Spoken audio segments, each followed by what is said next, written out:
راك في ريجيم باش تشيان ولا عندك السكر وخوفوك من اللحم تاع العيد. انا نقول لك كول على روحك بصحتك. شوف هاوليك اللحم كيفاش يندار، هاو كيفاش ياثر على الانسان اللي ما عندوش سكر كاع، ولا انسان اللي عنده السكر ويدير انسولين بصح متوازن تقريبا 7.5 ولا انسان غير متوازن اطلاقا. اللحم وحده ما يدير لك والو، ما تخافش، ما فيش كميه كبيره تاع السكريات ولا تاع النشاء ولا اي حاجه، ما تخافش كول بصحتك.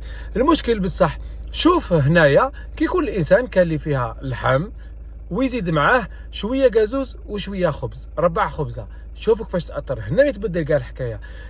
قبل ما نكمل الفيديو اسمحوا لي اشكر الراعي الرسمي للصفحه اللي وفرنا اجهزه قياس السكر كوبر سنس ذات الجوده الكوريه، وجهاز كيرسنس اير الغني عن التعريف الذي يسمح بقياس السكر بدون وخز. شكرا كوبرليس.